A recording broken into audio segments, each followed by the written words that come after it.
রাজশাহী ওয়াসার নোংরা পানির সরবরাহ, বিদ্যুতের অস্বাভাবিক বিল এবং দ্রব্যমূল্যের ঊর্ধ্বগতি নিয়ন্ত্রণের দাবিতে মানববন্ধন কর্মসূচি পালন করেছে রাজশাহী রক্ষা সংগ্রাম পরিষদ। শনিবার সকাল 10টায় ঘণ্টাব্যাপী এ কর্মসূচি নগরীর সাহেববাজার 0 পয়েন্টে অনুষ্ঠিত হয়। মানববন্ধনে রাজশাহীর বিভিন্ন পেশাজীবী সংগঠনের নেতৃবৃন্দ উপস্থিত ছিলেন।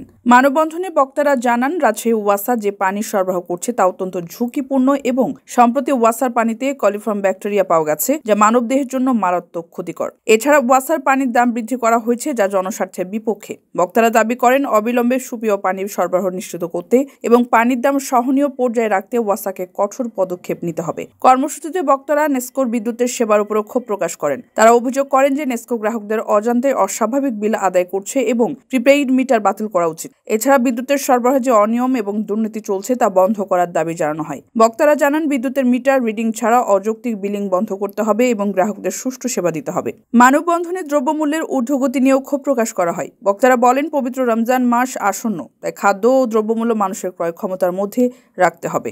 বাজার মনিটরিং বৃদ্ধি, ভেজাল নিয়ন্ত্রণ এবং ভোক্তা অধিকার রক্ষা করতে সরকারের প্রতি আহ্বান জানানো হয়। এ সময় বক্তারা আলটিমেটাম দিয়ে বলেন, যদি এসব সমস্যা দ্রুত সমাধান না করা হয় তাহলে রাজশাহীবাসীকে সঙ্গে নিয়ে কঠোর আন্দোলন গড়ে তোলার হুঁশিয়ারি দেন তারা।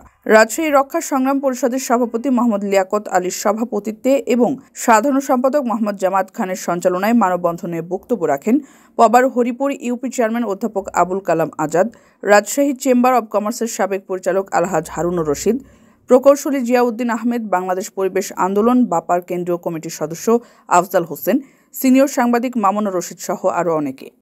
আমরা 1971 সালে এই দেশটাকে স্বাধীন করেছিলাম, এদেশ থেকে হালদারকে সরিয়েছিলাম, পরে আবার 5ই আগস্ট এই দেশ থেকে আমরা স্বৈরাচারকে সরিয়েছি।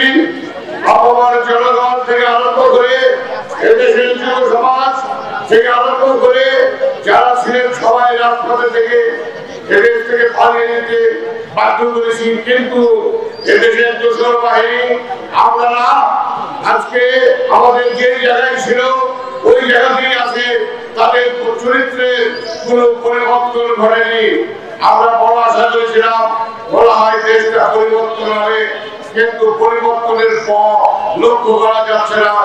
আপনাদেরকে সচেতন হতে হবে, আমাদেরকে প্রত্যেককে এর প্রতিহত করতে হবে।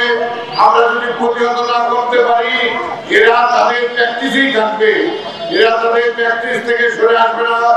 আজকে প্রত্যেকটা সেক্টরে ঘুষ দুর্নীতি কোনো দেশে বন্ধ হয়নি। তার থেকে বলা হয় যে আমার কাছে বলা হয় এখন আরো বেশি ভাবে ঘুষ দুর্নীতি বিভিন্ন ভাবে শুরু করে দিয়েছে।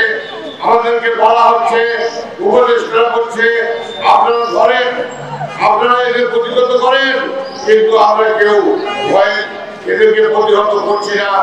আজকে একটু আগে আমার ভাই বলে গেল ওয়াসার ব্যাপারে। আজকে ওয়াসায় এমনই অবস্থা, ওয়াসার পানির কন্ডিশন এমন খারাপ যেটা ড্রিঙ্কিং ওয়াটারের কোনো সুযোগই নাই। আমরা কেউ ওয়াসার লাইনের পানি খাই না। ওয়াসাতে কোনো রকমের আপনার যে আছে ভাইরাস, সেই ভাইরাস দমন করার জন্য যেই সব মেডিসিন দেওয়া হয় সেই সব মেডিসিন তারা দেয় না, কোনো কিছুই দেয় না। তারপরে এই যে নেসকো, এই নেসকো কি করছে? নেসকো এখানে বসে আছে লুটপাটের জন্য। আগে গভর্নমেন্টের একটা ডিপার্টমেন্ট ছিল পিডিবি, এই পিডিবি থেকে এখন নেসকো, নেসকো, পল্লী বিদ্যুৎ, এরা বিভিন্ন ভাবে নিয়ে রেটকে বাড়ায় দিচ্ছে। যেইভাবে খুশি সেইভাবে তারা রেট করছে, এটা প্রতিহত করতে হবে। আজকে ইলেকট্রিক বিল দিলে যে আমাদের সবাই অবিশ্বাস হয়ে যাচ্ছে, এটা দিকে আমাদেরকে সচেতন হতে হবে। আমি হুঁশিয়ার করে দিতে চাই, নেসকোর যে এখানে এমডি সাহেব আছেন চেয়ারে বসে, ওনাকে বলবো 4 লাখ 5 লাখ টাকা বেতন পান, 5টা 6টা গাড়ি পান, আপনি কি বুঝবেন জনগণের দুঃখ? আজকে বাংলাদেশের ম্যাক্সিমাম জনগণের অবস্থা শোচনীয়। এমনই হয়েছে বাজারে যান, প্রতিদিন বাজারের রেট বাড়ছে। ভোক্তা অধিদপ্তর যারা আছেন, যারা সামাজিক কাজগুলো করে থাকেন, তাদেরকে অনুরোধ করবো বাজার নিয়ন্ত্রণ করেন। বাজারের কোনো নিয়ন্ত্রণ নাই।